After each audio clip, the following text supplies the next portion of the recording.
Hello दोस्तों। Bihar estate exam के लिए अपन 10 ऐसे प्रश्न हल करेंगे जो हमेशा लगभग लगभग जो है बिहार एस्टेट में पूछे ही गए हैं।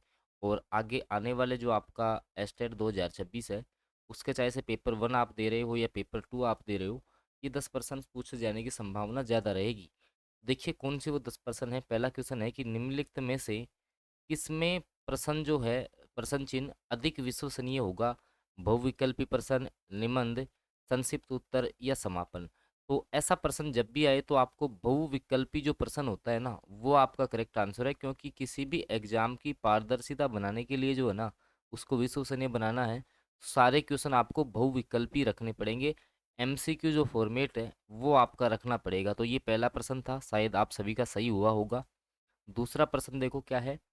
सबसे व्यापक रूप से सबसे व्यापक रूप से लागू परीक्षण आइटम। अब इस प्रश्न को ऐसे भी पूछा जा सकता है कि सबसे व्यापक रूप से जो है परीक्षण आइटम कौन सा लागू होता है। तो मिलान, समापन, एमसीक्यू या संक्षिप्त उत्तर। तो एमसीक्यू अभी मैंने बताया ना आपको कौन सा होगा, एमसीक्यू होगा। तो बी ऑप्शन जो है वो इस दूसरे प्रश्न का सही उत्तर रहेगा।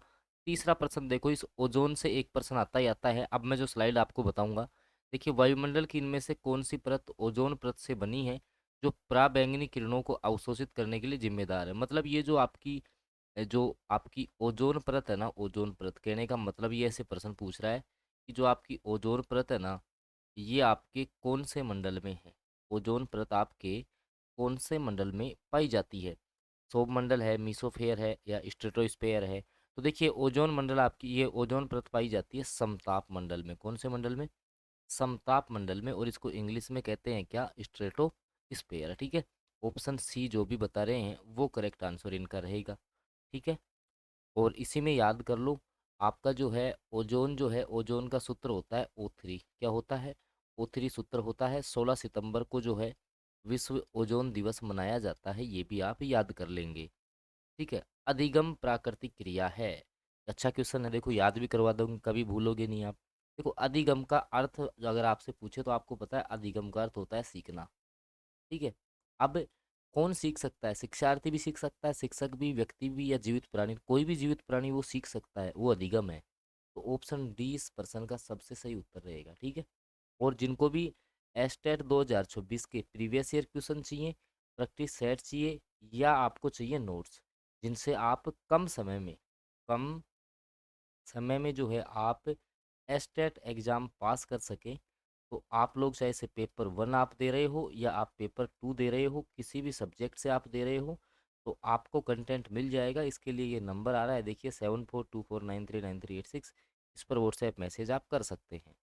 अगला प्रश्न है, ब्लूम का वर्गीकरण की जो शुरुआत है वो कहाँ से हुई थी? ब्लूम का जो वर्गीकरण है, ब्लूम टेक्सोनोमी में अपन पढ़ते हैं, तो कहाँ से हुई थी? हार्वर्ड से, स्टैनफोर्ड से, शिकागो से, या येल विश्वविद्यालय से? तो इसका सबसे सटीक उत्तर रहेगा शिकागो विश्वविद्यालय। ऑप्शन सी जो है वो आपका करेक्ट आंसर रहेगा। अगला प्रश्न है, पाठ योजना निर्धारित करता है। पाठ योजना, तो देखिए पाठ योजना आप जब भी बनाएंगे, मान लो कोई भी आप पाठ योजना बना रहे हैं, तो क्या उसमें चाहिए अधिगम का उद्देश्य, विद्यालय का उद्देश्य, प्रधानाध्यापक का, प्रबंधन निकाय का? तो अधिगम का उद्देश्य चाहिए भाई, आपको सीखना क्या है, आपको सीखना क्या है। तो ऑप्शन एक के साथ आप लोग जाएंगे। और ऐसे ही देखिए प्रीवियस ईयर क्वेश्चन की क्लास अपनी आती रहेगी, तो चैनल को सब्सक्राइब आप कर सकते हैं। समावेशी कक्षा में एक शिक्षक को होना चाहिए। अब समावेशी कक्षा, समावेशी जो शिक्षा है ना उससे एक प्रश्न आता ही है, शिक्षक को कैसा होना चाहिए? छात्रों के सांस्कृतिक अंतर की उपेक्षा नहीं करना चाहिए। संस्कृति संबंधित छात्रों को बढ़ावा दे, सही बात है। सभी संस्कृतियों को समान और महत्व दिए, तो ये ज़्यादा सही है। इस सभी संस्कृतियों को समान महत्व जो देगा वो एक समावेशी शिक्षा है, सबको साथ लेकर के चलेगा। तो ऑप्शन सी के साथ आप लोग जाएंगे। तो मतलब समावेशी शिक्षा से एक पर्सन जो है, जो आपका समावेशी शिक्षा है, उससे एक पर्सन आपके एस्टेट में पूछा ही जाता है। ठीक है। चलो अगला प्रश्न। पाठ्यपुस्तकों का मूल्यांकन निर्भर करता है, किस पर करता है? शिक्षा का उद्देश्य, विषय वस्तु की रचना और उसका प्रस्तुतिकरण, अभिन्यास और रचना, उपयुक्त सभी। तो पाठ्यपुस्तकों का मूल्यांकन इन सभी बातों पर डिपेंड करता है। तो ऑप्शन डी के साथ आप लोग जाएंगे। अगला प्रश्न, मूल्यांकन प्रक्रिया है। मूल्यांकन प्रक्रिया कैसी है? मूल्यांकन से एक क्वेश्चन आएगा ही आएगा आपका, चाहे सीसीपी से आए, सतत और व्यापक मूल्यांकन से आए। देखिए जो मूल्यांकन प्रक्रिया है वो मात्रात्मक होती है, गुणात्मक होती है, या दोनों होती है, इनमें से कोई नहीं।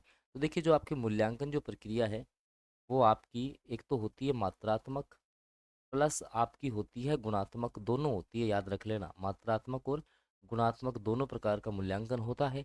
तो उपरोक्त दोनों सी ऑप्शन जो भी बता रहे हैं वो सटीक आंसर तक जा रहे हैं। ठीक है, अगला प्रश्न देखिए। प्रभावी शिक्षक है, प्रभावी शिक्षक किसको बोलेंगे?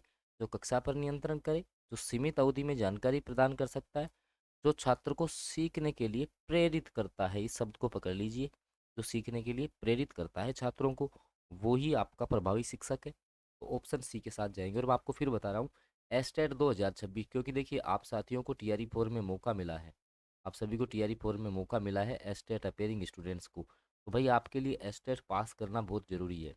तो जो भी साथी कम समय में जिनको एस्टेट पास करना है उचित कंटेंट के साथ में, PYQ प्रैक्टिस सेट नोट सब कुछ हम आपको प्रोवाइड करवा देंगे। उसके लिए आप जो है हमें 7424939386, ये हमारा नंबर है, इस पर आप हमें व्हाट्सएप पर मैसेज कर सकते हैं। ठीक है, तो ये 10 क्वेश्चंस थे। देखिए आपके कितने सही हुए हैं कमेंट करके ज़रूर बताना, और जिनको कम्प्लीटली तैयारी करनी है उनको मैं बता ही चुका हूँ।